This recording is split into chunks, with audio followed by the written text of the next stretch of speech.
Welcome back to the 2026 Women's Speed Chess Championship. And if you're just joining us, I'm your host, International Master Ivanka Hauska, and I'm here with the absolutely wonderful International Master Anna Rudolph. Now, we've already had one match down. We have another one to go, but we've seen a lot of incredible chess. You're always way too kind, Joey. I cannot repeat that. Your introductions are too generous toward me, but I am so happy to be here commentating with you on what is my absolutely favorite event when it comes to speed chess, the open speed chess, the women's speed chess. It's always such thrilling action, fireworks over the board. And we saw a very, very exciting match that was won by the defending champion Zhu Wenjun, but the coming up match, oh boy, I'm not going to spoil it here, Joey, but what we have here is probably the most exciting event of the year, full stop, Speed Chess Championship, Women's Speed Chess Championship, and it's because of this really special format and the time control, isn't it? Yeah, absolutely. I mean, take a look at this. It's a ruthless system. You lose your match, you are going home. You are already at home, but you are going to go out of your way to the competition.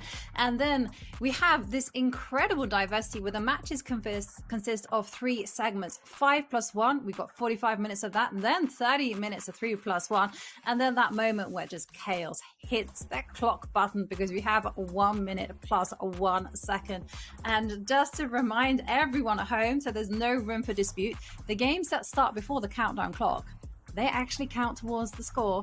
So pay attention to that match clock, which is constantly ticking down. Now, Anna, you mentioned Zhu Wenjun. She's made it to the quarterfinals, which her very convincing victory over Letao Pham. But we move down the brackets because we are going to be seeing this match in store. We have Vaishali against Anna Muzychuk. Vaishali, she is the contender for the World Championship crown. She's going to be playing off against Zhu Wenjun later on in the year. She plays Anna Muzychuk, who's coming off fantastic success in Norway chess. Anna, with a quarterfinal place on the line, what can we expect? I think I'm going to repeat what I said earlier. I feel like this is anyone's match. It's going to be very close. That's my prediction because both of these ladies are so strong and they are in such great shape as well for all the reasons you already mentioned, Joey. And in speed chess as well. It's been for Anna decades at elite chess level, being one of the few female players who has ever crossed 2600 in classical chess. And Vaishali could become India's first women's world champion later this year. She will be facing the world champion Zhu Wenjun for the crown. So those are some of the achievements of these two ladies. And here they are in a round of 16 match where only one of them will advance. This is the grueling system we have at the Speed Chess Championship, that one of these ladies, as you said, will stay home where they are, but also not advance in the tournament. Exactly. And this is what sets this tournament apart. A loss could be deadly. Everything can hinge on just one bad move. Absolutely everything can be decided. Who will advance to the quarterfinals? Well, one of these two players will be moving forward. Will it be Vaishali? She had a scintillating first round last year in the WSCC where she did lose to Alice Lee, but she did make in 2024 the semi-finals. But both of these players, they are experienced contenders. I gotta say though, Anna, I suspect that when it comes to online chess, it is Vaishali who perhaps has the edge, having played probably a lot more games despite being the younger player. That's a very good observation, that being quite a different situation, whether you play over the board or online.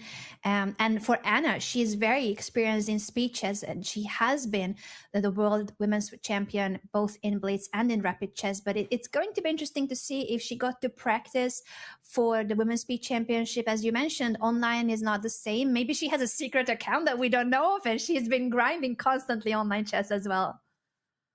Yeah, well, we'll find out whether Anna can run and run with absolutely everything. Just get on top of this challenge.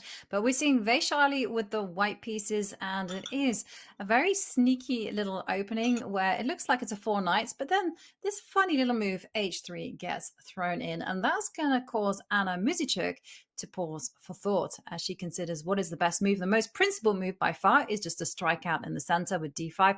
Doesn't get played. Instead, bishop comes out to b4. And now we're seeing little symmetry. a3 gets lifted up. Wow, I don't think I've ever seen h3 in that position. Of course, there's still games in the database for it, but it's very far from the main options of white. So very understandably, it was a surprise for Anna, meaning that Vaishali has come to this match wanting to play some of these offbeat variations that are not it's not in an attempt to I guess overthrow the opening itself. You cannot really refute any chess opening, but simply to cause a surprise effect and gain advantage on the time. The clock is so important in speeches. And look at now the double exclamation mark that she gets for the knight sacrifice. And now after the queen move, both of Black's knights are hanging. So she's winning the knight back. She is going to be winning the knight back, and we're going to see white at the end of the day have something that we saw Zhu Wenjun wield very successfully, the bishop pair. And we're seeing the queens, they're going to come off the boards. Queen takes queen, or bishop can come out to f4, but either way there's going to be a trade. That's kind of a given, and we're going to have a very interesting endgame. The position is kind of relatively open, and this is something that is going to be very pleasant for the bishop pair. But on the other hand, take a look at white's pawn structure there on the queen side. Isn't the best, I gotta say. It's not that mobile, but this is going to be an exciting one because this is what Vaishali has cooked up at home. And this cooking up is giving her quite a significant time advantage, which in a time format where you are starting with 5 minutes and the increment is only 1 second, this can be the decisive factor. You know, the position slightly better for white, but the time situation, those extra seconds she got from the surprise element could be changing the end of the day, what the result will be if Anna gets low on time. So it will be crucial, I think, for her to keep playing fast and try to minimize the time advantage of Vaishali. Yes, it's such an important thing because we saw it in the first match. We saw time and time again that Zhu Wenjun was able to run down her opponent's clock. And so when things got really critical, it didn't really matter because her opponent's time control was just so low that mistakes were going to be inevitable. And we're seeing excellent strategy from Vaishali. She does exactly what Zhu Wenjun was also doing. When you have the bishop pair, you also have the freedom to slowly work your way up the board with the pawns. And that's what's happening right now as we see g4, a6 was the response. Now, Black is also saying anything you can do, I can also threaten to do, but Black has to be a little bit more careful. Black does need to be more careful, and white with this bishop retreat is ready to push the f pawn as well in the right moment. Once you start pushing this pawn, I'm not sure if it's that good right now, but at some point those pawns on the king side could start advancing, opening up the position further or trying to put pressure on the knight and the bishop of Black. The rook comes to the open e file. It's smart that Anna already stepped out of it with the king and ready to meet that rook with her rook on e8. Yeah, and it's an interesting position because visually it just looks very nice for white. White has the bishop pair, white has control of the open e line for the time being. You also have the ability to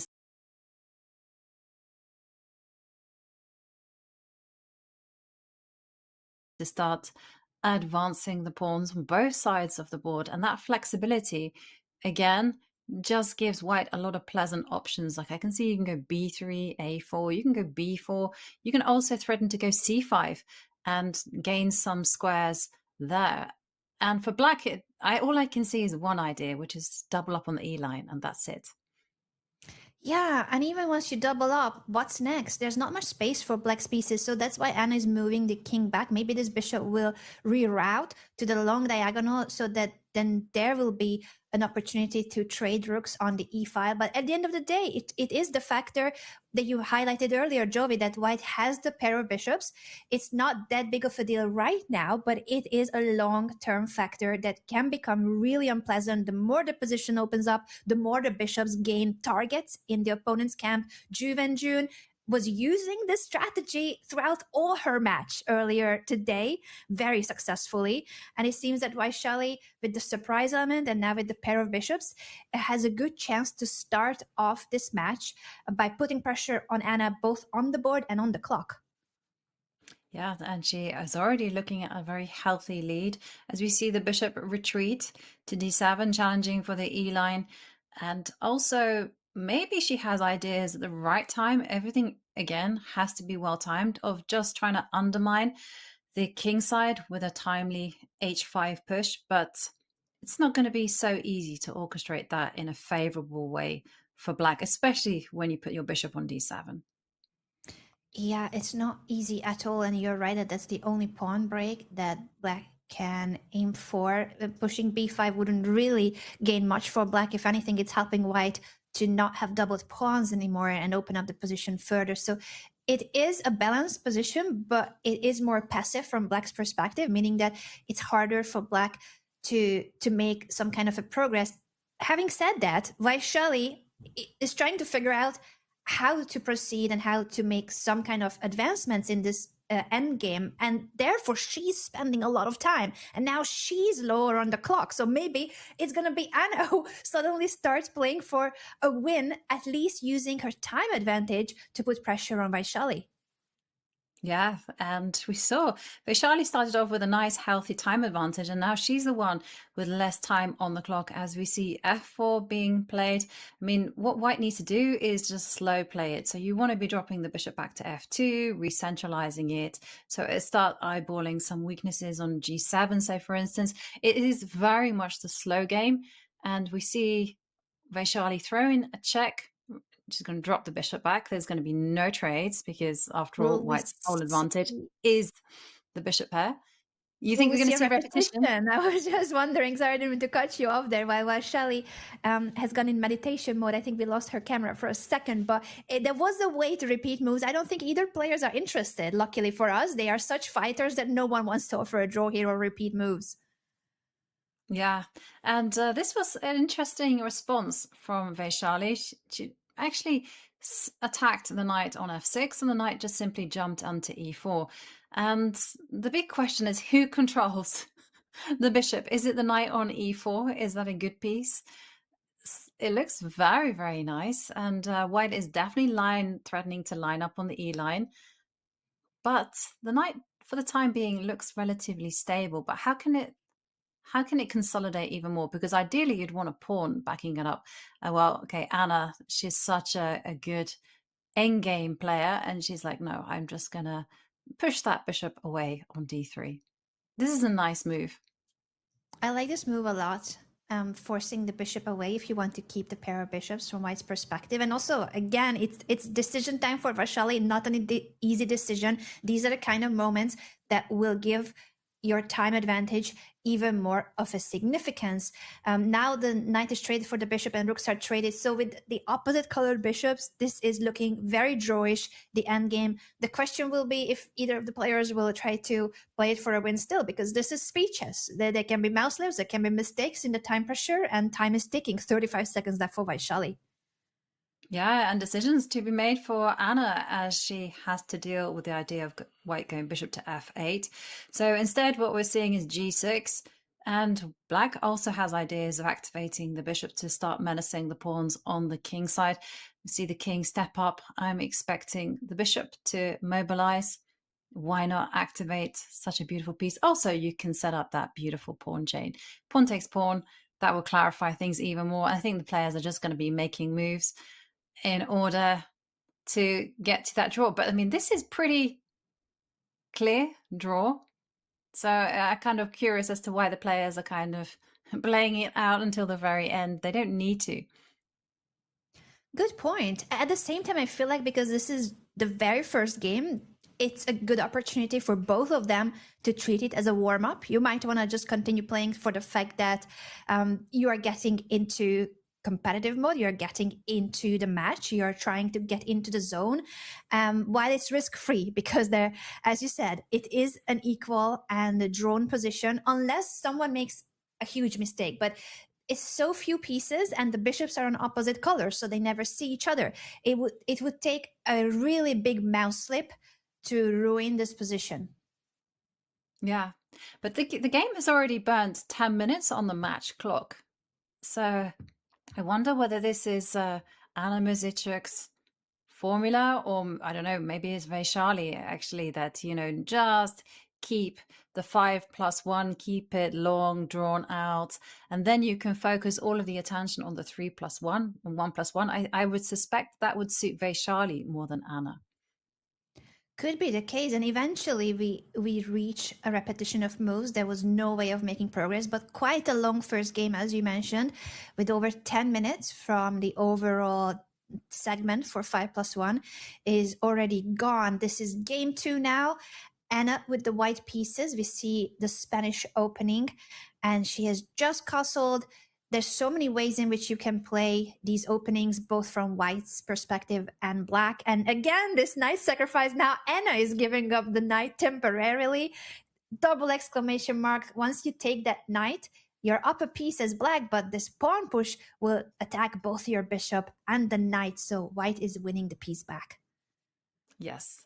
And now one thing I gotta say is that after d4, it is a question of knowing your theory, because you can't just simply step back with the bishop once that fork happens. But we can actually let Vaishali handle this one, because she has to, oops, sorry. She has to take the knight, and here we're going to be seeing it. I had some peppermint oil by my desk, and I was waving around my arms. Story of my life, Anna. You can't Same for me. leave I'm me so alone clumsy. with a cluttered desk. As long as it's not an open bottle, because I have my water bottle near, so I'm just like very cautious, moving my arm in that direction. But me, I do that every day. This is just like, I don't know, my space recognition is not there. But space in chess, that I understand more, because this pawn push is gaining space in the center, now winning the piece back. So either the knight or the bishop will be taken.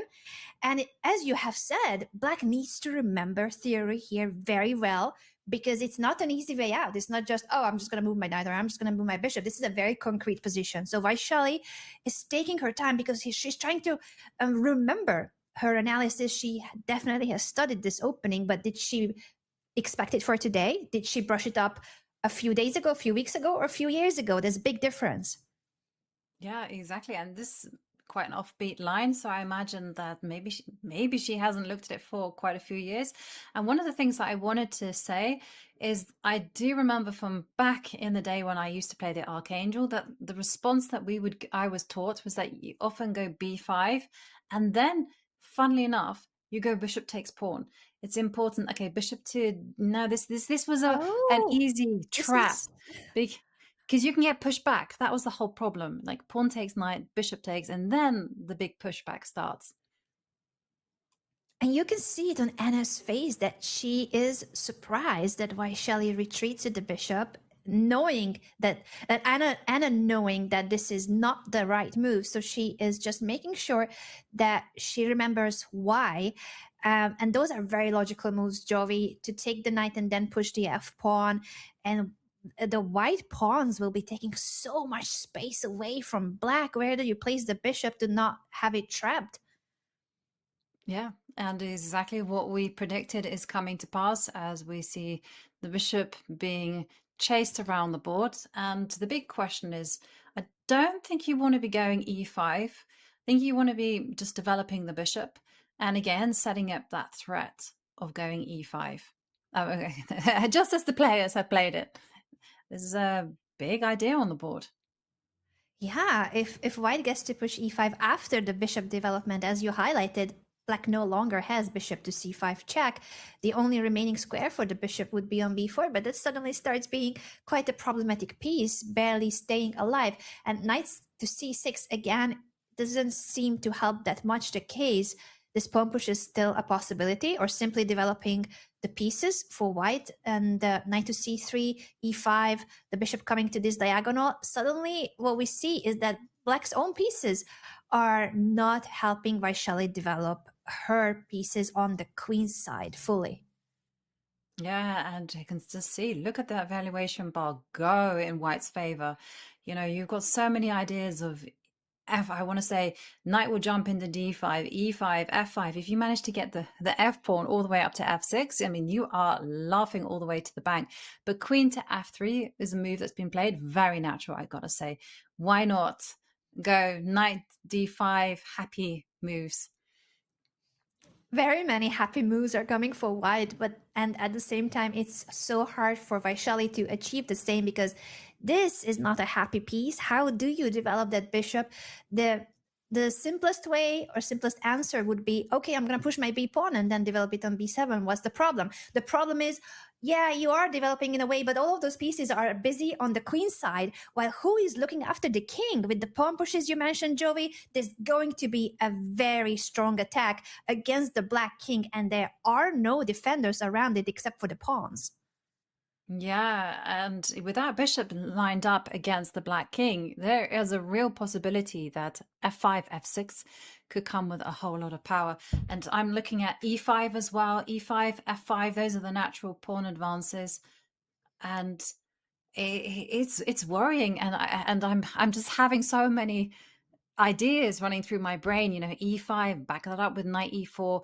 Okay, what we didn't see e5, we saw another move, rook d1, and this is Anna's idea. She's going to take a more positional approach, but she's spoilt for choice. f5, e5 still on tap, and the knight on a5 out of sight and is out of the action. Completely out of the action. She might want to bring it to c4, but that bishop for sure will be not given up by Anna. She is ready to place it on d4 on this really powerful diagonal, facing again the situation where we have this black king with the intact pawn structure in front of it, but usually you would have a knight, usually you'd have your bishop, you would have more pieces around the black king helping. What Vaishali is trying to do, pushing her pawn to f6, is simply to stop white from being able to expand neither with e5 nor with the f5 f6 idea you mentioned. And this is a really good defensive move, not an easy one to make, to open up a diagonal like that, but it actually is helping black's case. So Anna's advantage is no longer decisive, it's no longer a crushing position, still better, but it's not that obvious how to make progress now. Yeah, and Anna has just gone about this position in her trademark positional style. The knight going to c6, which to me was the most logical move, being given a miss. But I think we're not going to criticize it because Vaishali, just 41 seconds left on the clock. She's having to rely on the instincts, and she wants to start trading off pieces, winning a knight to e7. Because if she can start surviving by swapping off a knights or the bishops, then maybe she will have some chances in an in-game where she can counter-attack the pawn on e4. But for Anna, again, she has to find a way to build up her position. It could be by playing rook e1, it could be by doing something a lot more gentle, but it's not entirely clear like how to maximize the position for white. Yeah, and this is the issue for Anna that will make her use some of that time advantage. It is a really significant time advantage that she has collected from having the upper hand, the pressure that she put on Vaishali. But now she's going to use a lot of time and burn the clock because it's no longer obvious how she can make some progress, and she knows she has a better position, so she's gonna try. She's not gonna just make random waiting moves. She wants to make the most of her advantage, but how and how long it will take her to find a way through it could be the case that Vaishali is out of the woods, I would say, now that that trade happened of the light square bishop, and after f6 the position is really, it's still not good for Vaishali, but it's a lot more holdable. Yeah, and she puts her queen out to h3. And one of the reasons I was looking at this move but kind of rejecting it was Actually, because of the rook move to e8, I was a little bit afraid that this pawn on e4 would be sensitive, shall we say. And the blue arrow, Anna, has made an appearance. c4 was Wow. the only way for white to get an advantage. And that was such a difficult move to see, especially giving up a pawn. But rook to e1, very natural. But now maybe the c4 idea. And sure enough, the blue arrow appears. But that was only because of the computer's indication. Otherwise, you don't voluntarily give yourself a weak pawn like that unless you get something dynamic in return. And you do. Yeah, it was not an easy idea to see at all. And after the bishop retreat to f2, now Vaishali is offering a queen trade. Usually, trading queens is a very useful defensive resource. If the queens are off of the board, your king suddenly becomes a lot safer just from that trade. And it also helps in case of having less space. White has been the one with the more active pieces, so you do want to trade pieces in general from Black's perspective. Having said that, of course, Anna rejects the queen trade. And now pushes g3. The computer questions it, but I think now that the game is entering the final phase. 12 seconds for Vaishali, 33 for Anna. Anyone can make mistakes. It's going to be a bit of a back and forth, and who will have the better nerves in this final phase of only 1 second increment? Yeah, and the position is clarifying somewhat. I would say it's clarifying in white's favor because at least now there's an obvious target you can capture on d5. You can start attacking it. And 6 seconds for Vaishali. Vaishali going for the counterattack against c3. This is very good, very indicative of how Vaishali plays chess. And she has to get active. Now b4, but doesn't this just hang the d pawn? Sure enough, it falls. And now both players, they are in their seconds. Down to the seconds and down a pawn, but it's very active now. Oh, and Anna missed that the bishop was pinned. Did she miss it? So she's pushing the pawn that was hanging, but who will save the bishop? After the king moves away from the checks, she is dropping her bishop, and suddenly Vaishali is winning with 4 seconds left on the clock. Yeah, and what a turnaround. You have to be vigilant every second, every move of the way. And we're seeing, well, Anna now, she's speeding up. But here, the pawns are not going to be sufficient as we see Vaishali. She's not phased at all by having played this with 4 seconds on the clock. She's making the moves at tempo. But there's still drawing chances, I would say, with that presence of the A pawn. The A pawn's going to advance to A6. And you got to hold firm. And the question there, Anna, is how to do that, because you can go rook a3 and now the g pawn falls. Ouch, that pawn was really important, and only 2 seconds for both players. They're living off of the 1 second increment. Anyone could still lose this game because of the time situation. You could flag or you could hang a piece, but for now, Vaishali is really doing so well, converting this endgame, taking the f pawn as well. Anna resigns because the final pawn of her on h5 was about to drop as well. Anna Muzichuk loses a game where she had an incredibly good chance out of the opening, having a much better position, but Vaishali defended so well, so tenacious, that she ends up turning the tables fully and now is leading in the match with this 1 point, 1.5 against the half point of Anna from game 1. Can Anna bounce back now with the black pieces? I think she definitely needs to first of all calm herself down and not think of the previous game and the missed chance. Yes, she has to definitely let those ghosts lie. And we're seeing instead queen to e2, Vaishali with the white pieces. I mean, I think she had a very nice opening in the first game, but she wants something more because Anna, that suited her. Even if she had to defend for a little bit. This one is asking the questions, right? Castles, queenside, what is black going to do? Are you going to castle queenside as well? Which is my vibe, but you have to be so careful because there's all kinds of sacrifices on a6.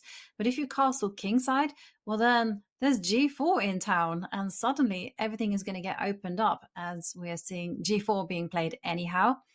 And this is good strategy there from Anna Muzichuk, as we're seeing first that she waits it out with her king and waits for white to commit themselves.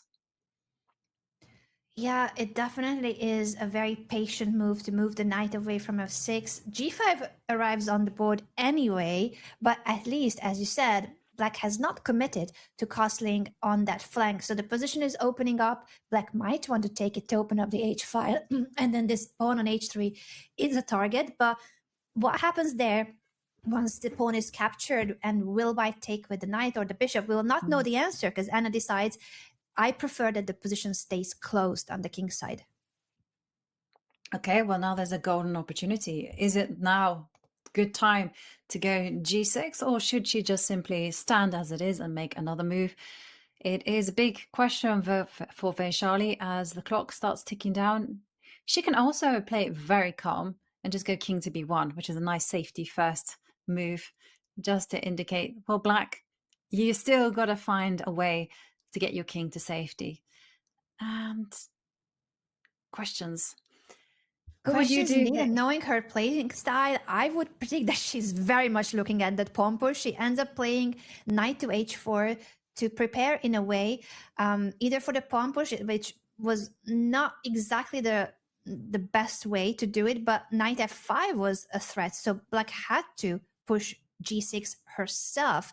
She provoked that pawn push, but is it something that favors white, or is it just okay for black now that everything is solid on the king side, and maybe soon it's time for black to castle on the other side of the board?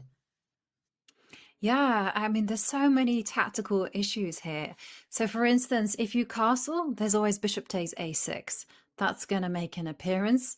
And if you castle kingside, then the knight from h4 will come back from the dead and go knight to f5. And that is going to be very, very scary. So, we're seeing b5 being played. But okay, it is decision time. There's definitely no way on earth that the Black King is going to ever sit itself on the left side with castle queen side. But then where is it going to go? And then the big question for Vaishali is, how should she respond? Should she kind of react in a knee-jerk way with going c4 and then trying to go for some c5, or does she simply build up the position? And f4 would be another way to break through. Yeah, so many questions and so many ideas here to consider. I'm surprised that this is getting a question mark. It doesn't seem to be that big of a mistake to me, but the computer oftentimes is so critical. And I was showing that that trade, of course, was a must for Anna. She plays it immediately, not allowing white to push f5. I do like the fact that now without the pawn, that e5 square is available for the black knights. Will she jump there with the c knight? Will she use it with the other knight to jump to the central square? I think one of those knights will land there. I feel like if you go with the c knight, that is even prettier because it gives the other knight the opportunity to maybe jump to c5 in the future. And I'm starting to like this position from Anna's perspective a lot more now after that pawn trade and the weakness in the center. Yeah, and it's often said that every Sicilian player's dream, defensive wise, is to get a knight onto e5. They could be out there with their king. That doesn't matter because the knight is sitting pretty on e5.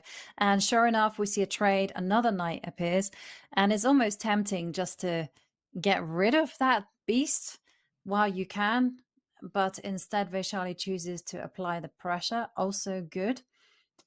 Well, the thing that worries me is that this bishop on d3 for white isn't really partaking in the action, and the pawn break, which I was kind of advocating for, is c4 is never ever going to happen, and it's a tricky position to build from as white, as we see the bishop drop back, and Anna, I think she would be feeling very, very comfortable here.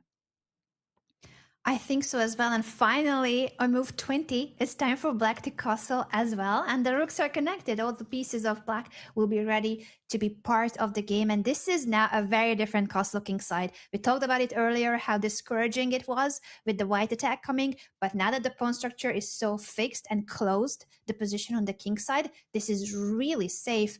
And as you said, this knight on e5 is such a strong piece. If you were to trade it, you are not achieving that much either, because at the end of the day, black's bishop will be stronger than the white bishop, and you're leaving weaknesses all around the white camp that will be targets for black to try to get to in an endgame. Yeah, but somehow I feel like white has to like really just slam the brakes on and maybe take that knight, but that perhaps is a testament to my style. As we see the bishop drop back to e3, the rook appears on f6. So Vaishali now playing very actively, and well, the evaluation bar saying that she is vindicated in playing such a way. And oh, look at this, Anna. We've got ideas of bishop takes h5 in the air, followed by bishop to f4. And this rook on f6 is such a thorn in black's side. I know I'm really impressed by the way that Vaishali has handled this. I mean, how she turned what was a structural weakness on e4 into actually a dynamic advantage. It's really a creative and original idea, the way she has dropped the bishop back to allow the rook to get to f6 and now brings the bishop back to put pressure on that central knight that you highlighted. It looks like you're trapping your own rook. Yes, it doesn't have where to go, but the problem for black is that you can't go chasing it, because then you're leaving everything wide open for white's attack, and white's pieces will get into the position by capturing on d6. So the knight is now stuck on e5, and white is trying to make some more advancements here. Gets a question mark for this, even though it looks like it's setting up quite a strong attack, a potential bishop sacrifice. I wonder why it is a mistake, and if we will get to see now a bishop trade or a bishop sacrifice by Vaishali. Well, I just had a look, and they're saying that the best move was to go queen to b7. So this was the way that black should have handled that. But that is such a cool move, right? You're not going to move away from the center and go with your queen to a destination that's so far away from the action.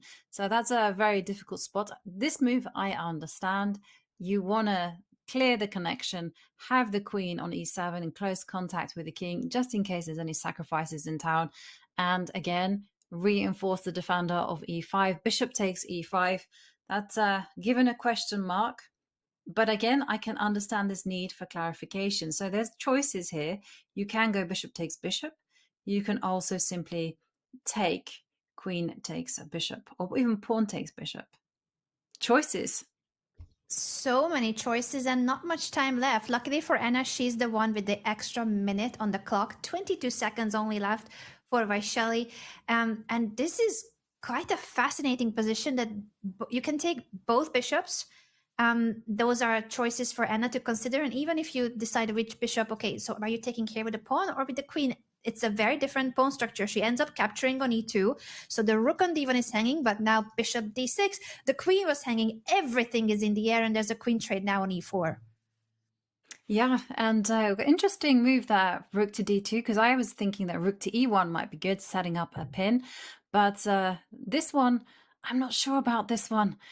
People don't like being pinned for a reason, and rook to d2 just maintains that hint. This is something that is definitely in the arena, as we see rook e6 given a miss. That wasn't the best move. In fact, it was better just to play very naturally with the bishop coming to c4. But this one, we're looking at a rook and pawn endgame. 8 seconds, Anna. 8 seconds for Vaishali, and just a 1 second increment. This is going to be tricky. I think it is tricky indeed, and the 3 pawns of Anna are stopping the 4 pawns of Vaishali.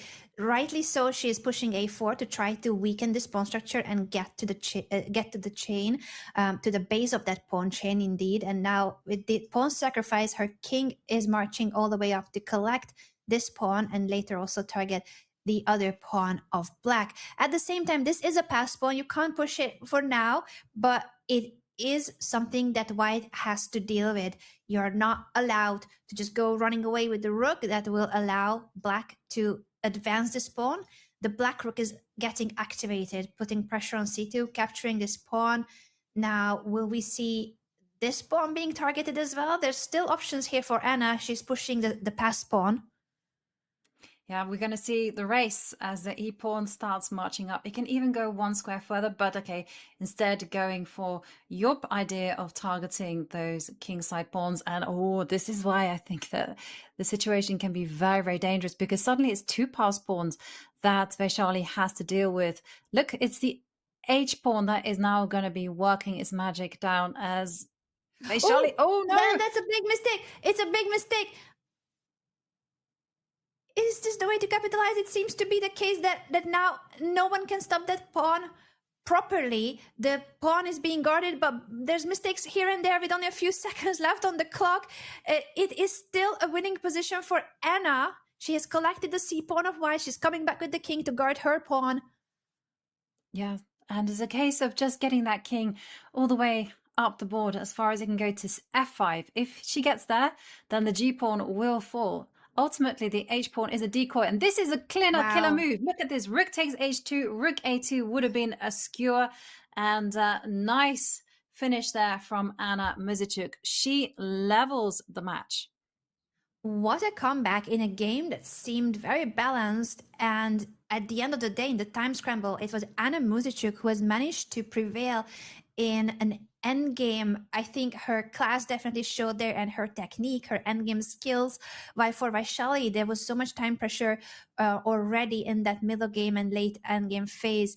She is now playing with the black pieces again, and perhaps a variation that wasn't the most obvious choice for her. She's trying to surprise Anna in this match, but I think Anna is now comfortable after these pawn pushes, and trades her bishop for the knight, develops the knight to c3. It's a very logical position for white with the 3 pawns getting space in the center.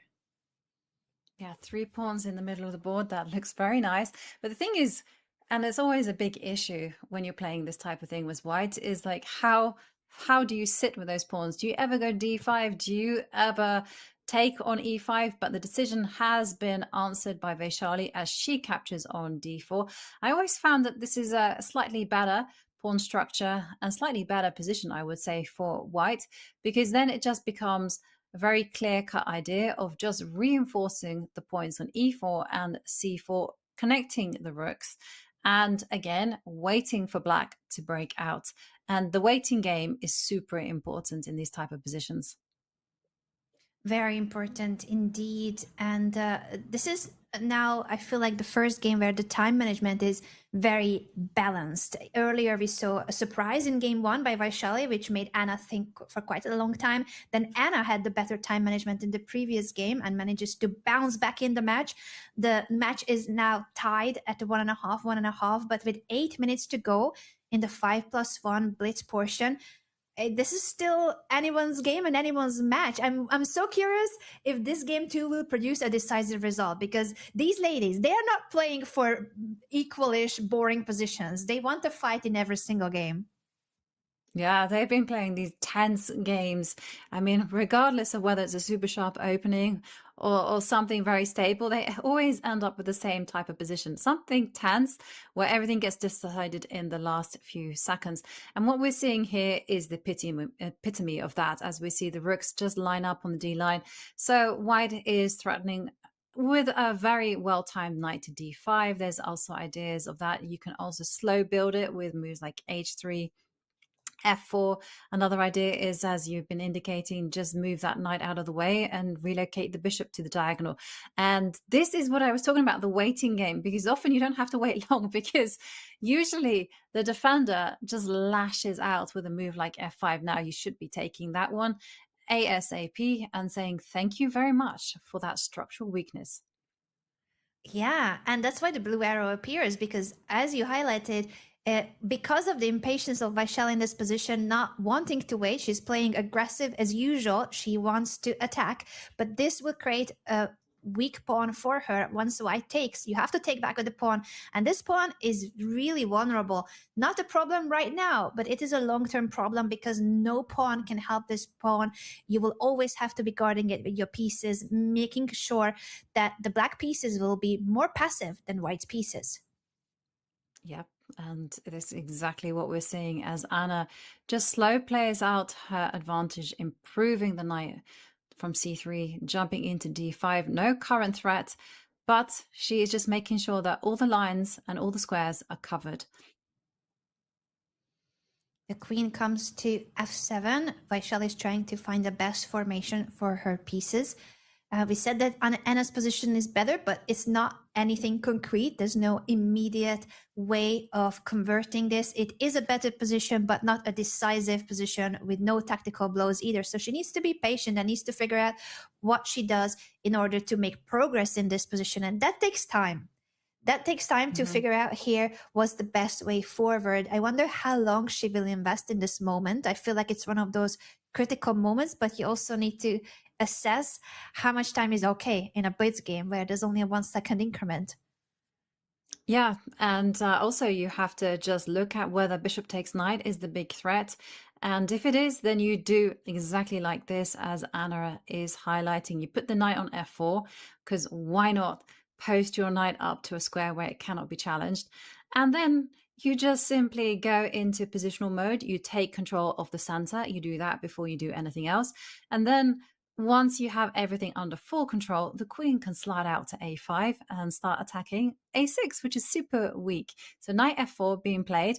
And, you know, with the match clock ticking down to 4 minutes and 42 seconds, this could be the last game that we're seeing at the 5+1 time control. Very tense situation with that match clock that you highlighted, Jovi, meaning that whoever wins this match, whoever wins this game will be leading the match heading into the break before the next time segment. I think psychologically that's huge, that you are the one going into the break with that 1 point lead. So this is a very crucial game in terms of the overall match as well from that psychological perspective. The knight comes back to g6 to challenge White's more active knight, offer a knight trade. That means, though, that the queen side is more alone without the black pieces helping there. So moves like c5 suddenly become tempting, opening up the queen side more and trying to get to these black pawns.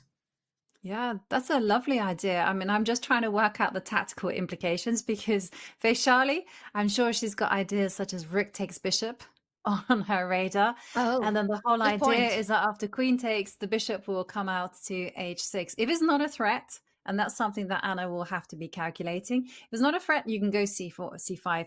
And Anna decided, okay, safety first. You're playing against a really energetic player who's got a fantastic tactical vision. Let's just try to kill the game. I think this is good strategy, especially because Anna has less time on the clock. I think so. You're right. I didn't even consider that. Vaishali probably was considering things like that exchange sacrifice. And this is such a logical move. Still having c5 as one of the ideas. And it's a very likely continuation if black doesn't do anything about it. But you're also heading toward the queen side, attacking both of these pawns in black's camp. So I feel like c5 by black is almost a must so that you stop both of those threats, unless Vaishali finds here something that is more aggressive and active and more in her style. Otherwise, you really, really need to watch out for what white is doing here on the queen side.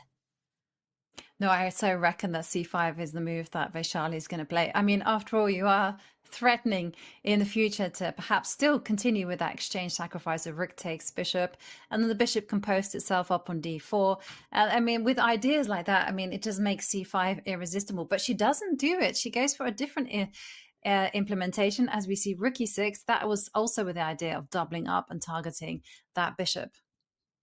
I feel like she's resisting pushing because it makes her pawn structure less flexible. At the same time, now it's allowing Anna to push c5, but she doesn't want to push either. Neither players are touching the c5 square, and it was crucial for black to try to stop c5 and for white to take advantage of black not pushing c5. But no, it's almost like none of them think it's actually that strong. Instead, we are seeing trading rooks on the e5. Now a second pair of rooks will disappear. Finally, c5 is on the board, and we are getting into a calmer territory where Anna has advantage on the clock and also advantage in this endgame. Not that big of an advantage, but it's quite a long-term steady advantage because of the better pawn structure and healthier placement of her pieces. Yes, and that is something that Anna is going to do.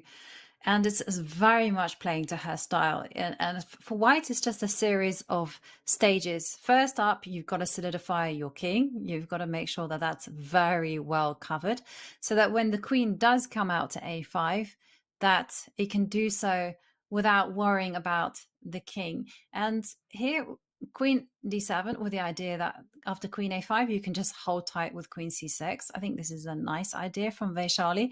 And Vaishali, just 30 seconds on the clock. And talking about seconds, this is probably, Wow. oh, look at Wow, that. that was missed. There was a board. pin on the d5, so the pawn is captured by the knight. Anna Muzychuk is now up a pawn, up on the clock as well. And whoever wins this game, this is the final game of the 5+1 portion. Whoever wins this will be heading into the break with a 1-point lead. So great chances for the Ukrainian grandmaster. She's now putting pressure both on c7 and on a6 to grab a second pawn as well. Yes, and she's got absolutely all of the trumps that she had earlier on, but she now has an extra pawn to boot.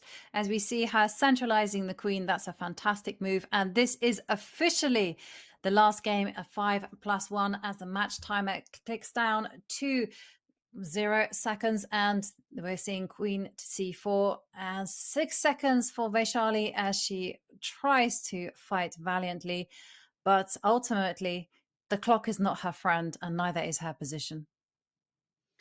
No, unfortunately for Vaishali, this is a really tough situation, but we have seen her save really grim-looking positions. She's very sharp tactically. She's always finding resources and trying to set up some traps, something hidden that the opponent might fall for. So she's fighting. She's very tenacious here, defending now by having the bishop on g7 and the queen here, the knight here. The black king is safe, so there is no immediate knockout for white.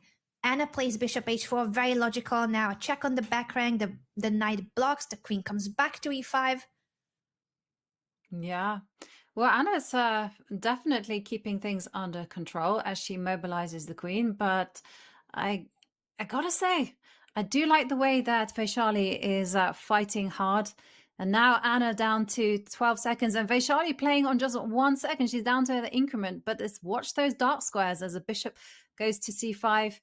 She's trying to set up a queen h2 idea, but Anna, look at this. Full control. Wow.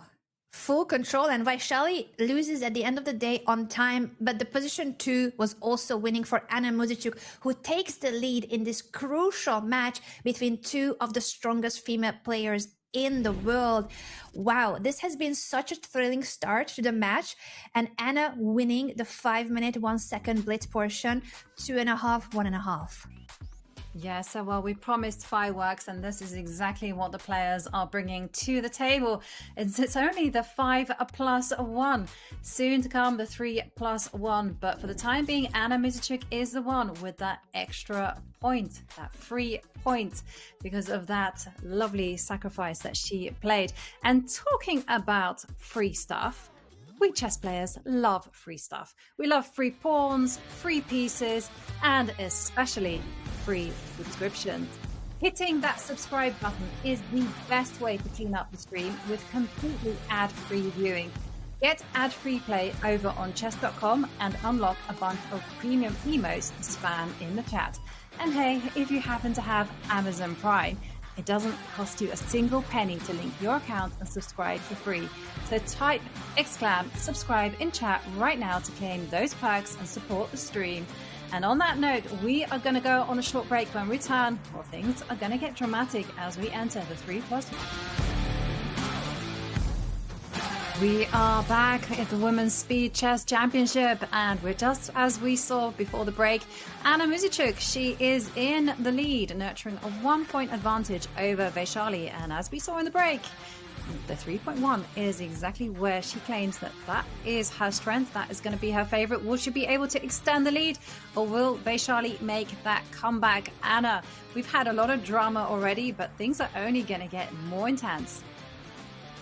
You're absolutely right, Joey, and every single game has been such a thrilling, exciting game of fighting chess. These ladies, They don't want to draw. They don't want boring, dull positions. They are fighting it out till the very end. There's always tension till the very last second of the game on the board. We are about to start the 3+1. The players are getting ready after a short break to get back into the blitz action, and the time control gets less and less each time. And I might be asking for maybe a glass of water or the temperature of the room to be changed. I'm not sure, but I know she's in Spain, so it's probably very hot where she is, and the same goes for Vaishali in India. I would believe this is one of those situations, I guess, where it matters where you're sitting and how comfortable the room temperature is. Do you have water near you? Because you don't have time to stand up and help yourself, not even to some water. Exactly. I like your point, Anna. You're completely right. In this type of situation, sometimes if you don't have AC, you are in big trouble. You need basically an assistant there with a fan and maybe some grapes, so you get the full emperor experience. But as we're seeing on our screens, Vaishali and Anna Mischik, they are locked in. We have half an hour of 3+1 ahead of us, and we have liftoff as we see Vaishali with the white pieces, d4, d5, e3, and it is a collie. So it's a very simple system. And the argument is, let's take the fireworks to the middle game. Let's just get 10, 15 moves of theory to a position that I'm familiar with, and then take it from there. And it does, because it doesn't have a great reputation as giving white a massive advantage or anything, most of the time you do end up in positions you are more familiar with. And it has been a favorite of Hikaru Nakamura. I've seen him use it a lot in online chess. So we see b3. The bishop is going to come out to b2. And now what's going to determine everything here for black is where this bishop on f8 goes to. And if it goes to d6, it makes knight to e5 way more attractive. It definitely makes it more attractive for the fact that once the knight would be traded on e5, that capture would lead to a pawn fork. Apologies, David. My drawing, my arrows are not as good as Hikaru's, but I'm trying my best here to cover the e5 square with as many arrows as I can for the point that Joey was highlighting. The pros and cons for getting the bishop onto a more active square than e7, that this is not something you want to do. And you also don't want to take on e5 with the bishop, because that will give the pair of bishops to white and also allow your knight to chase away from the protection of the king. And suddenly there will be a very strong attack for white. f4, very, very much the typical plan here to support the knight now, both with the d and the f pawns. Yes, and we're seeing knight to e7 being played. And the top move is to go queen to f3. Although one thing that I just wanted to point out is that if the queen had come to c7, you always have to be very careful that black will play c4. But with the rook on c8, you don't have to worry about that. So queen to f3 is the move that I'm expecting. And then b5, okay, queen e2 is also a move. But after queen f3, b5 is the kind of very weird move that black usually plays, because bishop takes pawn. Sorry, I'm just flexing some opening knowledge.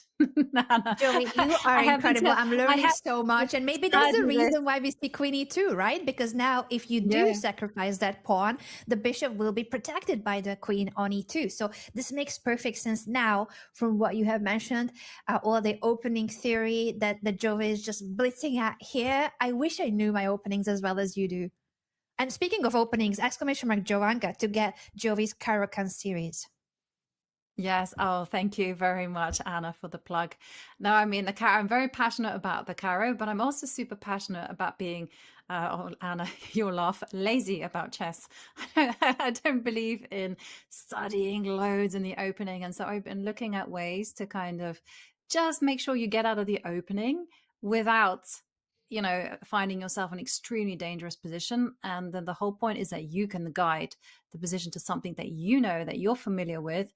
And here we're seeing that it hasn't quite worked out for Vaishali, as she played queen e2 and now bishop to c4. But ultimately, white should be okay in this position, although I do prefer black. Bishop takes pawn being played, but white's idea is just to go rook to d1, just take control of the center. And these bishops, this bishop on d4, it's a little bit of an assassin, like pointing down at g7. Yeah, it is looking dangerous, and that's why I like this knight move that I'm drawing. Anna goes in the other direction. I thought that her idea might have been knight to f5 to challenge that bishop, because otherwise it is looking scary for the black king, even if not immediately. But this queen will at some point make it to g4, and then all it takes is a great discovered attack with the knight jump, and suddenly your king is under a checkmate attack. So maybe that's the reason why the computer is giving a question mark to knight to d5, because yeah, now it is looking very, very scary for the black king. And what can you do? You might have to come back here with the knight and attack the queen so that there's some defense around the black king. Yeah, we're actually seeing f5 being played, and it was so close to kind of making some tactics work. But this is the whole thing, that from the opening, we have a beautiful bishop on a d4, and white is primed to take control of the d line. And there seems to be some tactical issue as we're seeing the rook f to d8. Yeah, you could have just simply go bishop takes bishop. Bishop takes knight. That was the antidote to this type of play, because now the knight gets active and can maybe go to c6. Interesting. And since that didn't happen, now what we have on the position is this hanging pawn on c2. White could push that pawn to chase the knight back to where it came from. Interestingly, the computer wants this really strange maneuver after the pawn push to use the c2 square for the knight. I would be quite scared as a human player that my knight will never leave that square. But the idea is that, yeah, your bishop is stuck there. So at the end of the day, the knight will capture the bishop. So knight to c2 will make sure that black grabs the pair of bishops. And it's not just the pair of bishops, but the fact that we were highlighting how powerful that white bishop is. Getting rid of it would be quite something for black. That's why Anna doesn't allow the knight jumping to c2. So maybe after all, it wasn't as crazy of an idea, that knight to c2 move, as I found it originally. Yeah, no, it was quite an interesting idea, and I prefer it to what's happening right now when we're seeing Anna actually take over the initiative. Knight to c4, the bishop comes back, and whoa, I forgot the time. Look at this. Vaishali just got 10 Wow. seconds left on the clock. Only 10 seconds left. A reminder to everyone that the increment is 1 second only. Vaishali nearly flagged throughout the endgame in the earlier time segment with the 5+1. She eventually lost one of the games on time, but that was already a lost endgame anyway. But to be able to play every single game or every single many moves with just 1 second increment, that takes really speedy mouse skills, not just very speedy thinking. Yes, and we're seeing Anna is actually superb here, as we see a some sacrifices. We see Vaishali refuse to take that knight. Knight takes c2, and this does feel like it's anyone's game. White is very good in the center, has pressure against e6. Black has ideas of attacking on f4. Oh, look at this. The tables are turning because Anna has blundered slightly with that knight frog, but now the blunder is back, and it is Anna who is winning a piece. Everything is happening so fast, and now the knight is off of the board, and there's no checkmate. The king is hiding on h7. You block with the queen, so there is no perpetual check. And then now the knight frog wins even more material. Anna Muzichuk wins a third game in a row. Vaishali started the match. After the draw, she won the first game that was decisive in this match. But from there on, Anna Muzichuk bounced back, and not only bounced back, but now with a 3-win streak. She has a 2-point lead in the match, Jovi. Yes, she has a 2-point lead, and she also has the white pieces as Vaishali employs a French defense. And we've seen really some committal play from Vaishali as she just breaks things open with g5. It didn't need to be done, but it's definitely theory as we're seeing f takes g5, perhaps catching Anna unawares as Vaishali just unleashes c takes d4, and now white doesn't have a center anymore. And this is the whole point of g5. Very committal, but if it goes wrong for white, it's going to go wrong in a big way. So good opening choice. Yeah, the opening preparation of Vaishali has been really, really impressive. Coming to the board with surprises with both colors, and this variation of the French defense too has caught Anna off guard, and that's why she didn't react in the best way. She might have studied this, but probably a while ago, and didn't recall exactly the best way to face the way Vaishali approached the opening. Now the bishop is pinning the knight on c6, but that knight is guarded both by the pawn and the knight. So Vaishali simply chases that bishop away with a6 and grabs the pair of bishops. Yes. And okay, blue arrow appears, Anna, because this means Wow. only one thing, that we're seeing Vaishali has to play the most accurate move, queen to c7. And it is a little bit logical because you want to make some hiding place for the king. Also, you want to get in bishop to d6. But yeah, yes, you need to protect c6. Now I think about it with a little bit deeper. You need to be ready to meet any bishop f4s with a bishop d6 and not allow the c6 pawn to fall. But this is it's not an easy move to spot, because I guess I would be looking in the direction of h takes g5 and trying to exchange of pieces, but no, that would be a complete misstep. Queen c7. Yeah. And she does make the more natural looking move, taking that pawn after bishop takes. She now might want to place the queen on c7. Oh, actually, she plays bishop to e7, Vaishali, to offer a bishop trade, but this gets another question mark from the computer. The computer is so harsh, criticizes everything, but the reason why it's criticizing it is that white has developed fully, can bring now the rook to e1, such a powerful move, and it plays it immediately, attacking the knight. And what's behind the knight is the queen and the king on the same file. It's very annoying pin. This knight could come to f5 at some point, not with the check on the board, I mean, but just the ideas being that there's this, sometimes there's the pawn hanging if you move the knight, which probably is the main problem for black here. And if you do guard this knight, there can be all sorts of sacrifices because of this e5 situation. Yeah, I'm very worried for black. I mean, there's no development whatsoever. Black king is very, very weak, but it's heavily dependent on that pawn shield as the knight goes to g6. And I agree with you. My instinct was also to go knight to f5 and start asking the questions. Knowing Anna, though, Anna likes to build. So I wouldn't be like too surprised if we see her go like knight a4, like some very slow move just to improve the pieces. But knight f5 is a move that I would be looking at. Yeah, knight f5 looks so tempting. And she does it. That's the most direct, the most straightforward move, not caring about the c6 pawn, not caring about knight maneuvers, but going for the most ambitious attack. There's a pin on the e file. That's why the knight is untouchable. And once the queen moves, this knight is such a beast. You could give a check if you wanted to, but you don't even need to, because this black king is not going anywhere. It's not going to castle here without any bodyguards in front of the king. Bishop to b7 apparently is making the situation even worse for Vaishali. There has to be something immediate. Knight It d7. feels like, oh, knight Knight g7, g7, where are you going to go with the king? Yes. and then you can take on e6. Then you can take on e6. Wow. If you go to f8, it's knight takes e6 because of the pin, winning the queen. And if you go to d8, the rook can take on e6. If you take it with the pawn, the knight takes e6 is a knight fork, winning the queen. No matter where you go, you're losing the queen. King to d8, we're gonna see the rook sacrifice. Rook takes e6. Anna will find it. Yeah, absolutely.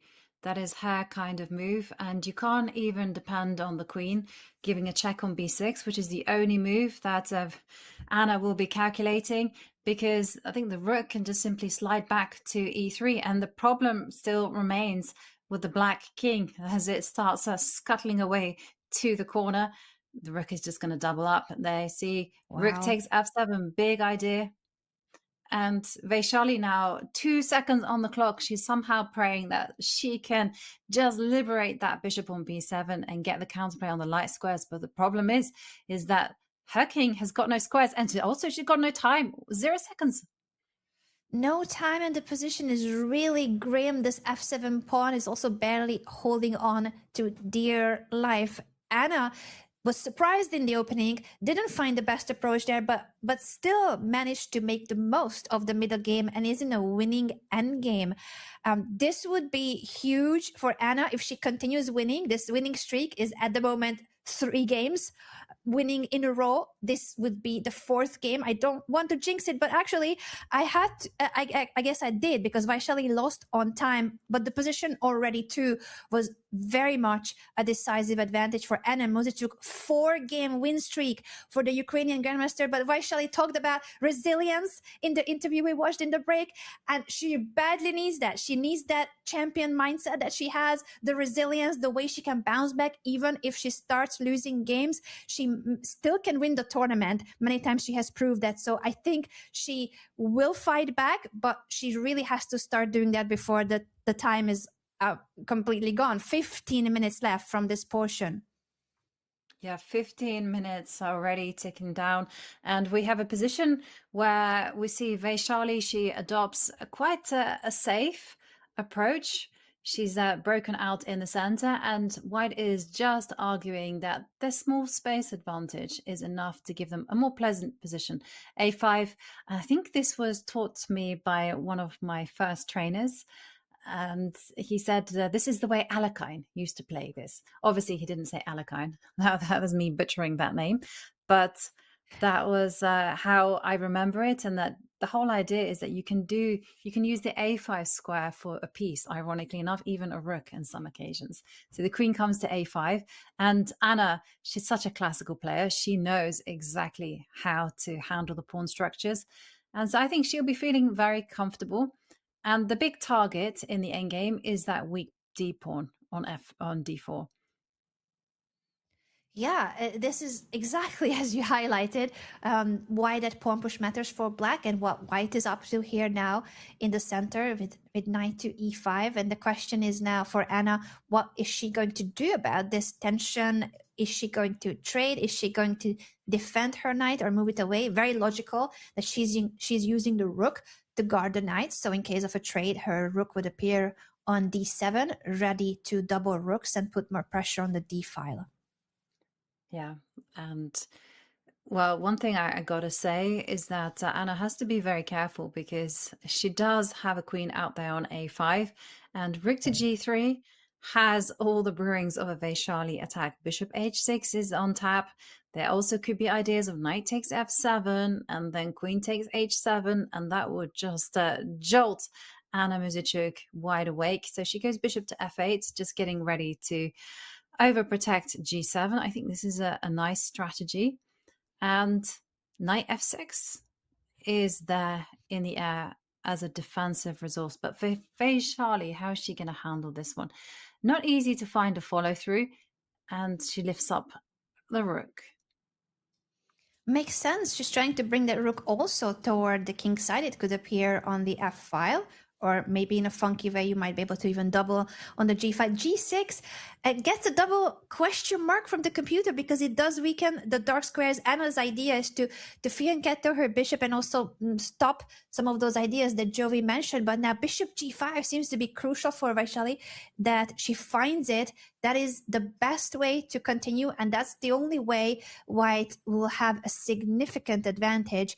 It is logical that by playing bishop g5, you're targeting this rook. The rook would have to move, but if it moves, then who is caring about this d7 knight? So bishop g5 is winning material. There's no f6, because if f6, I'm guessing you could trade the knight and then take the pawn. The bishop comes to e7, but there's gotta be tactics here as well. There's gotta be something. It looks so fishy, everything that's happening here around the black king now, that there's no defender, just the pawns. Yeah, I mean, I'm also like you. I'm like zooming in on all these kind of sacrifices. Knight takes f7, something that you mentioned, moving the queen out to h4, going rook to f3, introducing everyone to the party. I think I would, at a push, go rook to f3. And I see Anna leaning forward. She has just under 2 minutes, so plenty of time to work out what is her kind of move. But will we see knight takes f7? Because that is the kind of move you really want to be making. Knight takes f7, back it up with rook f3, crash through. And that's the kind of move that Vaishali is calculating. That's very much her style, aggressive, dynamic, going for the tactics. And she does it. She's sacrificing her knight for a killer attack. But rook f3 apparently was not the best follow-up. It gets two question marks because now after king g7, queen takes e6 is not a check. So you would actually end up in a troublesome situation. It's still very complicated.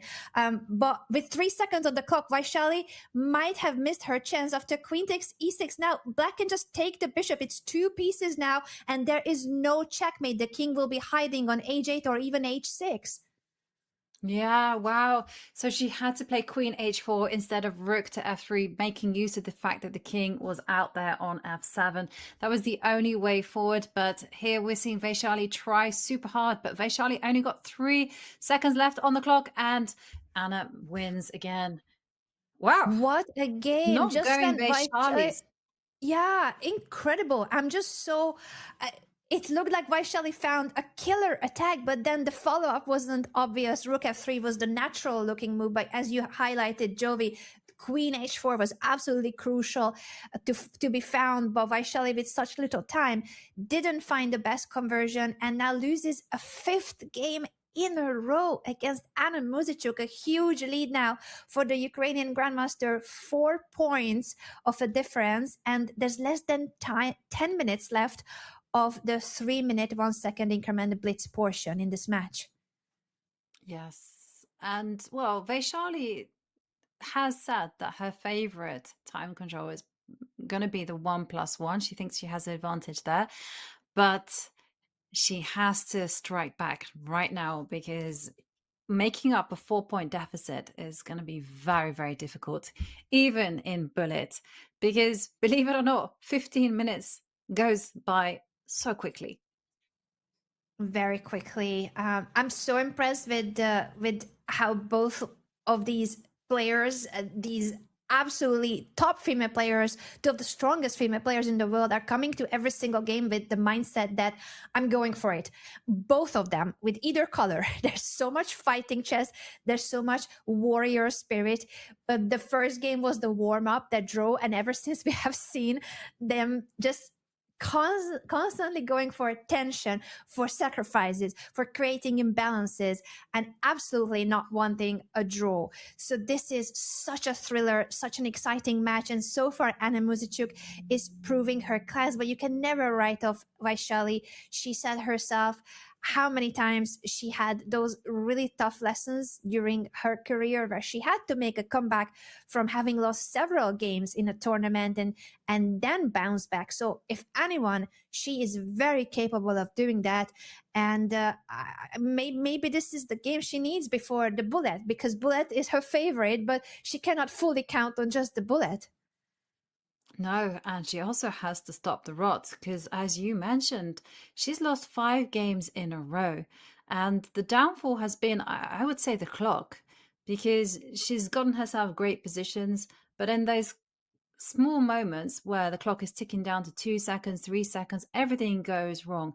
Because, as they say, time trouble makes fools of us all. It really does. It's very difficult to keep a cool head.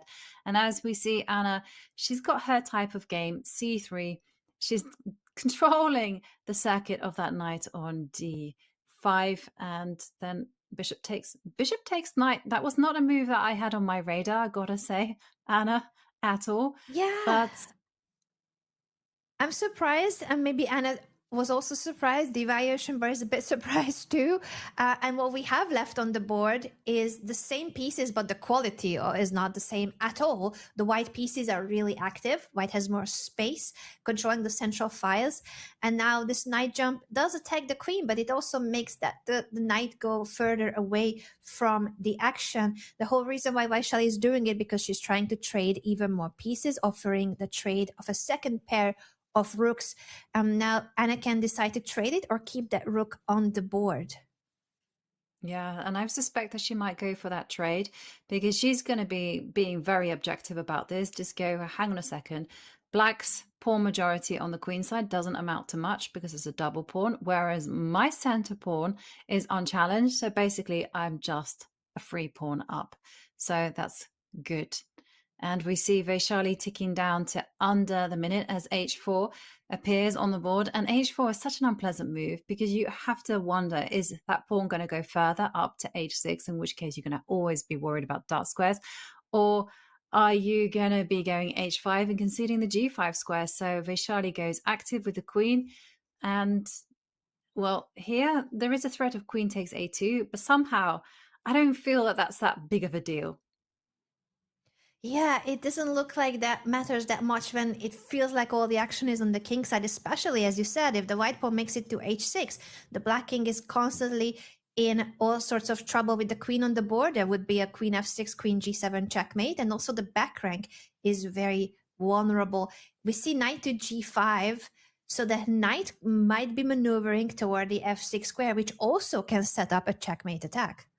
Yeah, and I just wanted to point out, big news, e6 is a massive threat on the board. So if you go chasing waterfalls with queen takes a2, e6, and suddenly there's going to be no defense to queen f7, followed by queen takes h7 checkmate. So Vaishali down to 10 seconds, and she goes She queen. plays queen c4, but it seems to be a mistake now. Queen f6, according to the blue arrow, is a winning move for Anna Muzichuk, keeping the queens on the board and still threatening that very powerful pawn push that Jovi highlighted. She plays it. Anna with the winning attack here. Now the knight is attacking the queen, but you have either the back rank check or queen e7. She still needs to be precise, but she has more time to figure out how to convert this winning attack here, the queen and knight combo, and this pawn that is very powerful. E6 still, is that it? Is it really like you can push even though all of black's pieces are trying to stop you from it?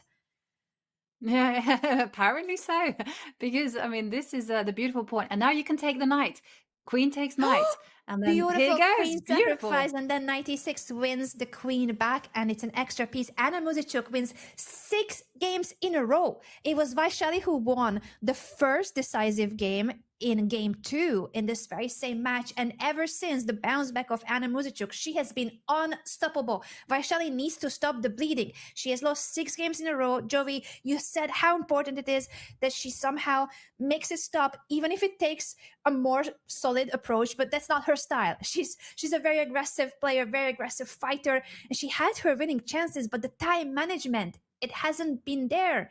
And the time pressure is the one that has gotten to Vaishali a lot of the times in this match. Yeah, I mean, that's you kind of summed it up beautifully there, Anna. It's just the clock that has been Vaishali's downfall. And just when things got critical, she's left herself with no time in order to work out the complications. And here we're seeing a different approach from Vaishali, moving away from the collie, the anything solid.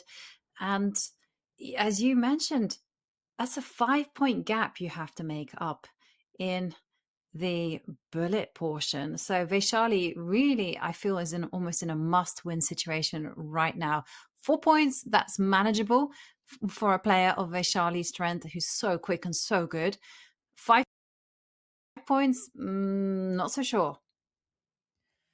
Yeah, it is absolutely a critical situation for the fact that we might be witnessing the last game of the 3+1, as you mentioned, heading toward the bullet.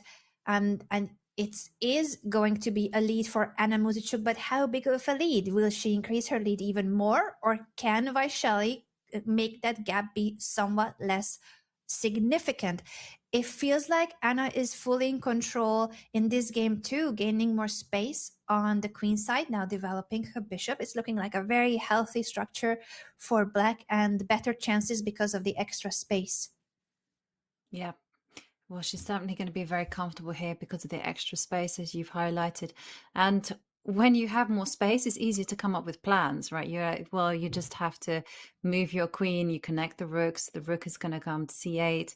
You've got ideas such as c5, c4 in the air. You don't have to rush with anything like this. You also got knight jumps, knight in e4. And it's for like the whole conundrum is on white as we see the knight jump onto e5. White is the one who's going to have to contort in order to find a harmony for the pieces.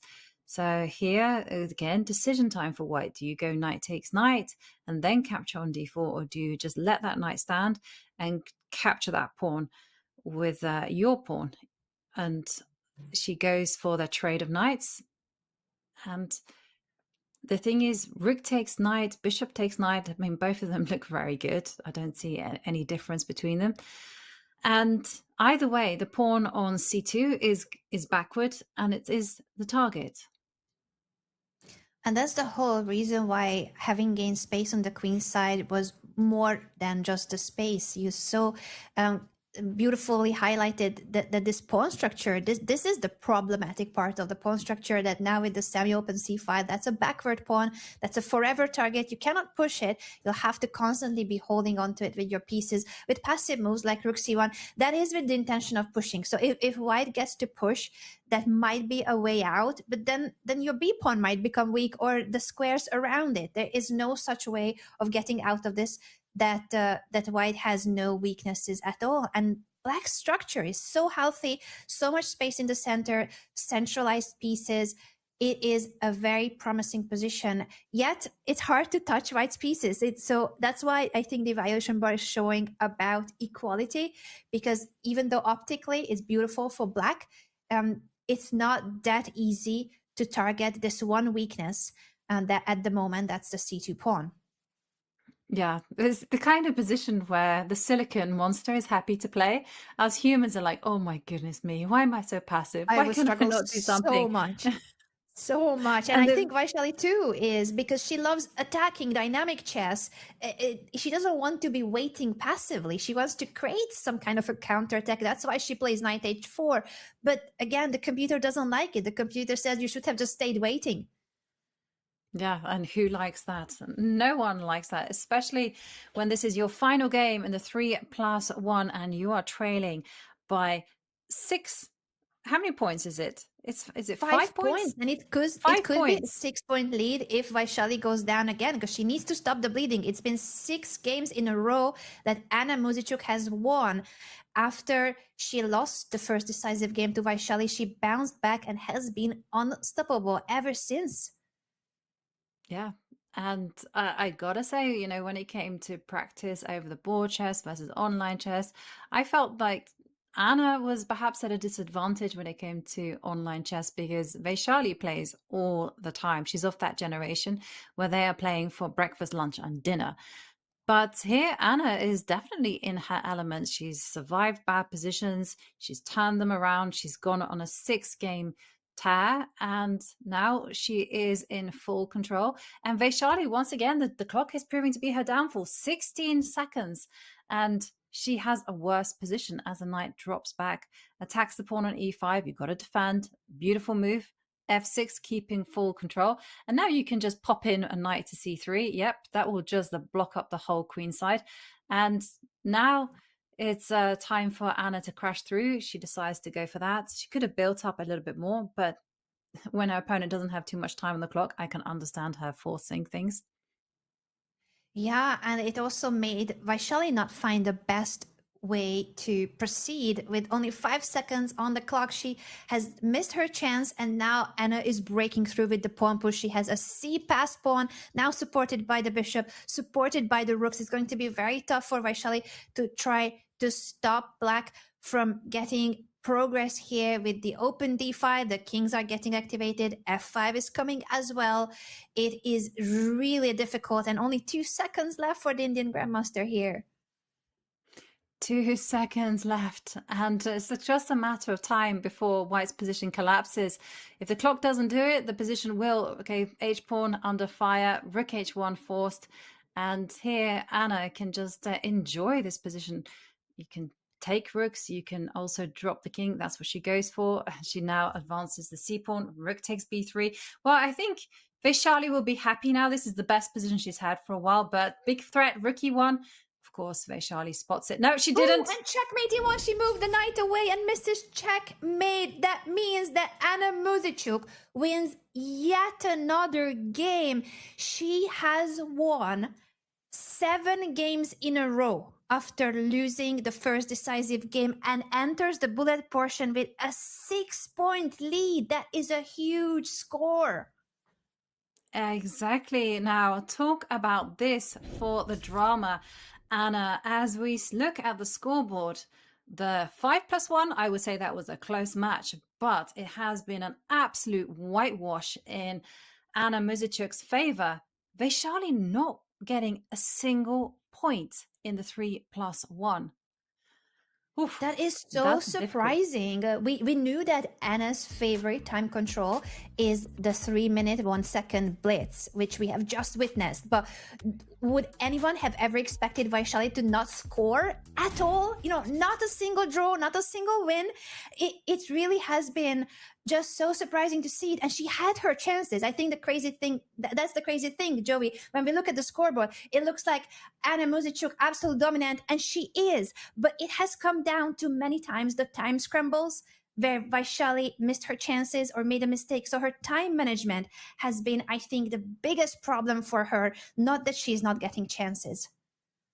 Absolutely. But in the end of the day, it is the points that matter. And with that clean sweep of 5 victories, that means that Anna Muzicuk is nurturing a 6-point lead going into the bullet. The pressure is peaking as we drop to the 1 minute plus 1 second. Don't blink, because we're going to be back with all of the action in a flash just after this break.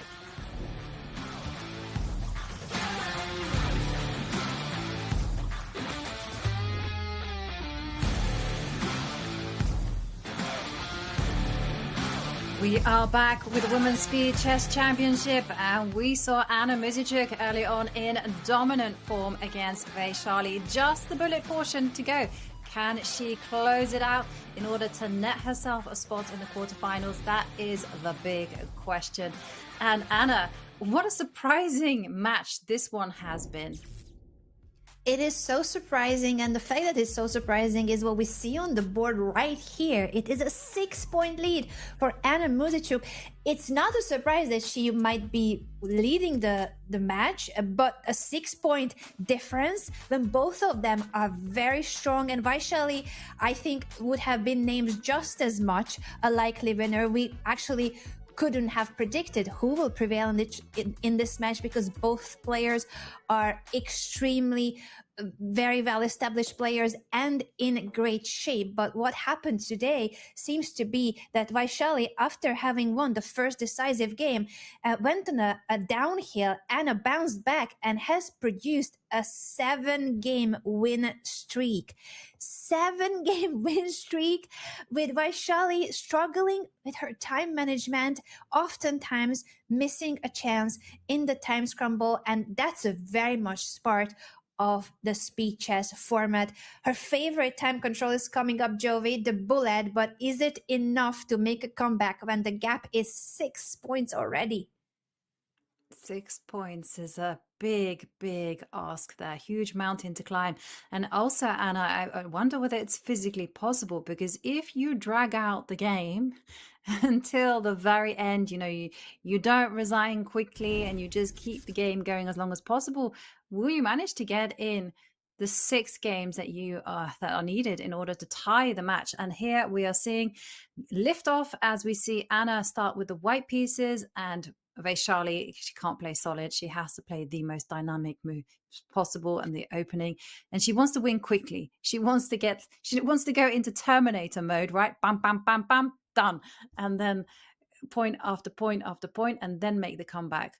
But we're seeing knight h7. That's not the move you really want to be playing when you are going on the attack. But bishop to e3, it's difficult to unsettle a player as solid and stable as Anna Muzicuk. Very difficult, and the reason why Jovi was highlighting that not only that Vaishali needs to win many games but also do it quick is because we only have 15 minutes for the bullet portion in the round of 16 and the quarterfinals of the Women's Speed Chess Championship. So 15 minutes only to change the fate of this match, and that would start one game at a time. But with moves like this, it's hard to believe that this is suddenly gonna go into a great chance for Vaishali. As you said, Anna, very stable, very solid. How do you find some kind of an imbalance in a situation like this? She's trying. Vaishali is pushing now. H4, she's trying to create some kind of an attack on the king side, but rook trade on the d file, second pair of rooks might be coming off of the board too. Yeah, and you feel like every single game is a must win for Vaishali here. We're seeing the blue arrow appear saying that rook d6 was the best move.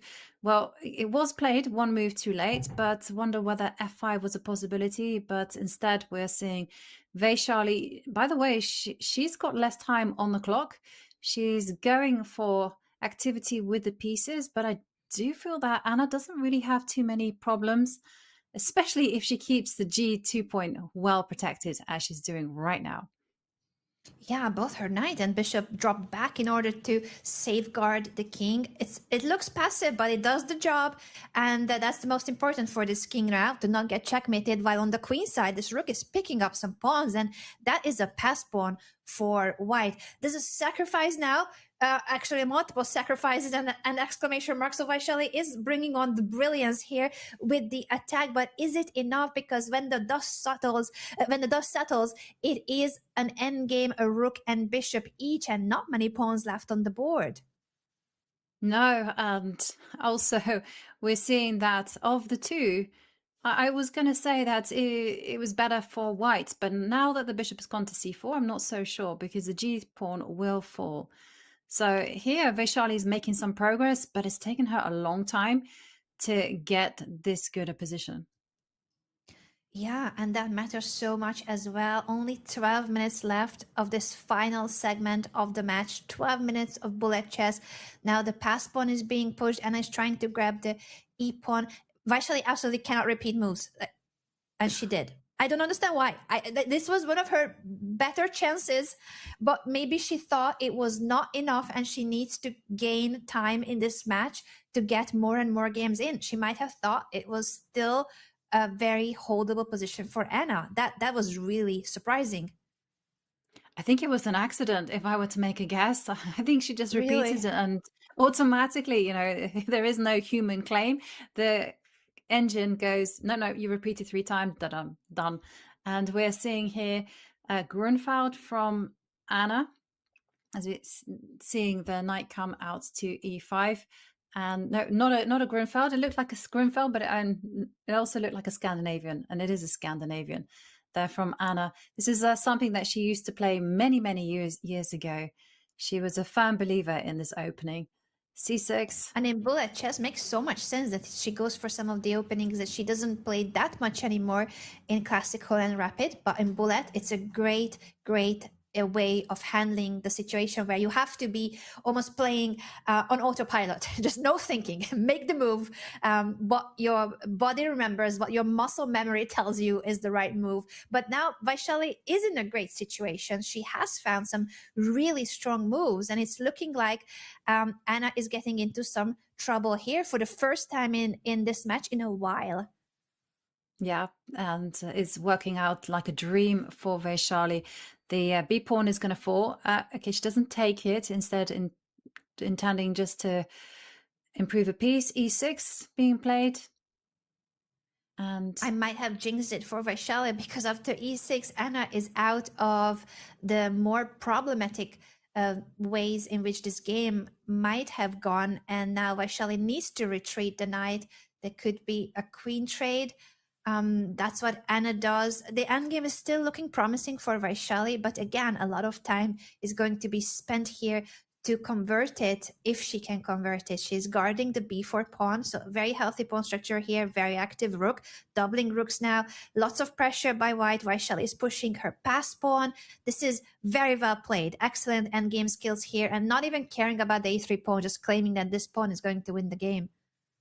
Yeah, and it should be a killer as she just tucks the king into the corner out of check. C7 is happening. The knight is going to move over to a5 and start asking questions. Also, you can just line up the rooks once you've made a decision, some safety spots for the king. But she goes for c7.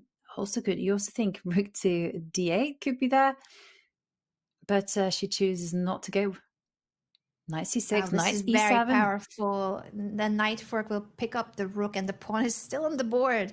So extra rook for Vaishali picks up the bishop as well, and now the pawn promotes. It should be checkmate in a few moves, but Anna, of course, doesn't resign because the overall match time matters too. How many more seconds can she get off of the overall time of the match? There's 8 minutes and 25 seconds left of the overall match clock. Yes, but she's, I don't, it's a very good strategy from Anna as we see Vaishali gets in her win. And now the lead has gone down to 5 points, but 8 minutes and 8 seconds left remaining on the match clock. We're seeing another modern type opening there from Vaishali as she goes for this e5 break. And here we're seeing rook e1. So all is going to be very good, very solid for white as Anna seeks to put a knight onto c4 eventually. Put the pressure on the d line. It's going to be a very positional game. Oh, hang on a second. Isn't there bishop takes h6? It is now. So that's why she had to go h5. This knight on h7 doesn't make a good impression, Anna. No, it doesn't. Eventually, it will have to come back toward the more central squares, and it's not looking like the kind of position that Vaishali would enjoy. She will want to create some attack. This is a lot more Vaishali type of a move. She's going for the attack, but it does come with weaknesses in Black's camp. Maybe Queen C1 was not the way to capitalize on it, but still there's squares on the dark squares, especially around the black pawn chain, that are entry squares for the white pieces, and just putting pressure on some of these squares. The knight coming back, it is again a bullet game where anything can happen, but queen to g7 gets two question marks, double question mark. I wonder if there's an immediate refutation to it, or why that was such a big mistake according to the computer. Yeah, it looks to me like black has just got such a passive position because there goes a c pawn, and here, well, Vaishali is throwing everything she can. f4 is coming, a knight comes to h4, bishop to g4. Maybe she can go full throttle and go. She throws knight f3. I thought she could get f4. That was an alternative, but this is at least going to cause Anna to pause as she says, I don't want to take that knight. That's a good decision, by the way. No need to sharpen up the game when you are in full control. And just 6 minutes and 9 seconds remaining of the match. And the winner of this... Checkmate! She blundered. She moved the knight away that was guarding the g2 square, and therefore it's checkmate in one. What a turn of events in a game that was absolutely complicated with the back and forth there. Wow. Yes, it was. And now the lead is down to 4 points. And now, can Vaishali pull off a miracle? She needs to basically win 4 games in a row in 5 minutes and 37 seconds. So far, she has been doing what we thought was a near mission impossible. She has been winning all the games in Bullet, which is her favorite time control. But this is absolutely crucial, what you said, Jovi, that there's less than 6 minutes left of the Bullet portion, and she still has to score 4 more points to tie the score and make it to a tiebreaker. Otherwise, she will be eliminated from this year's Women's Speed Chess Championship. Yes, and it will be Anna who moves on to the quarterfinals. So quarterfinal place at stake as we see h4, h5 being thrown in. And both players under the minute. And the queen has to drop back. And Vaishali is doing everything right now. You can see her gain in confidence as she drops the bishop back. Bishop to g5 in the air. She first goes a4 just to make sure that the pawn doesn't fall off. And now this looks like this is great for white. If somehow you could get your, I was going to say, some sacrifice going on the g6, f5 is also in the air, g4. Okay, Vaishali, she's going to try to crash through. I think she will, and it is on the board indeed. g4 opening up the king side. h5 is coming up as well and trying to get to the black king. If you do end up trading these pawns, there's a threat of checkmate because of the queen and the light squared bishop of white. How will Anna stop this? It's looking very difficult. She's pushing f5 to block the diagonal, but en passant capture will remove that pawn. And now, is there any tactics? Was it the check? Was it the rook move? It looks like the idea of Vaishali is very strong as well. And now pushing f5, opening everything up to get to the black king. Yeah, she's really cracking open the position. Rook f1 is there on tap. I mean, the black king is completely just caught in the crosshairs. Almost you're looking at bishop to g5, bishop to a6. I give a check on the other diagonal. You know what? We have 3 minutes and 30 seconds. And Vaishali, can she pull off a miracle? Can she win this one? Then the gap will narrow down to 3. Oh, and then it's getting really close to that margin where it might be very hard for Anna psychologically too to keep the games going, because you need long games that take a lot of time off the match clock. So far, Vaishali has been cruising through the bullet games and is narrowing the gap each time. 3 minutes left of the match, and the advantage of Anna Muzichuk is still 3 points, but Vaishali has been literally proving why this format is so exciting and how you can never write off a player like her. No, you can certainly not write her off, as she just blitzes out these moves at a lightning fast pace as we see f5 come. And remember, for Vaishali, it's not just about scoring those points. It's also a race against the clock. Can she win 3 games in 2 minutes and 25 seconds? It requires a lot of assistance from Anna, but we are seeing Vaishali give everything she has got in order to get there. Bishop drops back. Make sure this f4 square is covered. Knight centralizes. Bishop takes knight is the move from Anna. And Anna is so locked in. She cannot rest. She cannot. And finally, this is a good chance for her to also score. She comes back with the knight. It looks like there was a better chance for her. She missed that moment, but the knight maneuver still makes a lot of sense, that she reroutes the knight to a square that puts pressure on the black pawn so that the black rooks are tied to the defense of that pawn while the white rooks are getting into black's position. And now she grabs the pawn. That's a beautiful sacrifice of the rook for the bishop, an exchange sacrifice. And it's looking very scary for Vaishali. At the same time, she's holding on as much as possible with the rook and with the rooks here and the bishop trying to hold on to the defense of the king. Yes, she's certainly holding on. As we see Vaishali, 1 minute and 12 seconds left on the match time, and we're seeing the rook come down to g3. It's knight to d8, blue arrow, and it does make a lot of sense. She grabs the pawn on c7. Rook also logical. Maybe the queen check wasn't the best follow-up. I don't think Anna should repeat, although I mean, I guess even if she doesn't continue playing for a win, it is taking time off of the match clock, which is only, by the way, 42 seconds. 42 seconds left for Vaishali to turn the tables in a match where she's down 3 points. Anna Muzichuk is in a winning position and continues playing very forcefully now with the knights in the middle of the board. She sacrificed an exchange earlier, her rook for a bishop, very bravely, and is about to convert this. Can she? She's giving a check to trade queens. Yes, and well, she's now starting to take over. The rooks are surviving, and now Vaishali, she has, there's, according to the evaluation bar, a win. But look at the clock. Look at the match clock. Just 4 seconds remaining. Just this an Anna blundered that fork. Yeah, the pawn push 1 apiece. So Vaishali is a full rook up. But because of the time management, as you said, Jovi, this is the final game of Bullet. Anna Muzichuk is winning the match no matter what happens in this game. And even now, even in this game, she made a comeback. She was down a rook.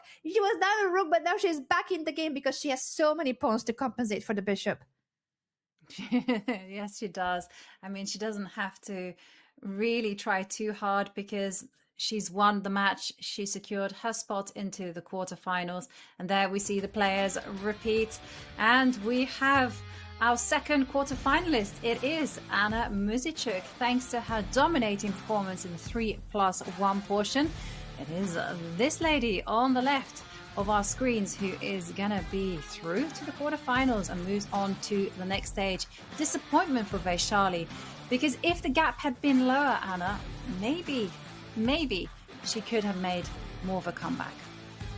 Yeah, and even now, I think Anna is still going through the games in her head, and just the realization that the bullet ended and the match is over. Because while you're playing the bullet games, you can barely even take time to check how much time is left. So both players are now getting back into reality, seeing that it is over, it is official. Anna Muzychuk is through to the quarterfinals. But as you said, Vaishali had her chances, and if it wasn't for a dominant 3+1 portion by Anna Muzychuk, Vaishali really was going to make this mission impossible looking not that impossible in bullet had she had a somewhat smaller gap heading into the final portion.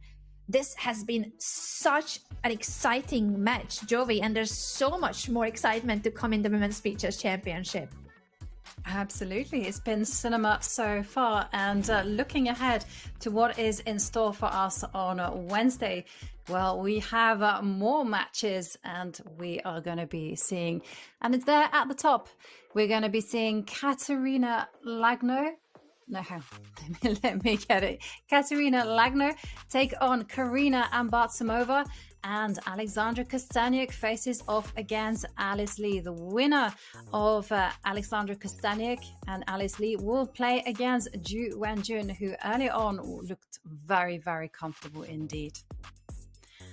So lots of excitement ahead for us today. Well, I'm going to say Wednesday, because we've already had our fair share of excitement already. We are going to take a short break. When we return, we'll hopefully manage to catch the woman of the hour, Anna Muzychuk. So see you in a few minutes.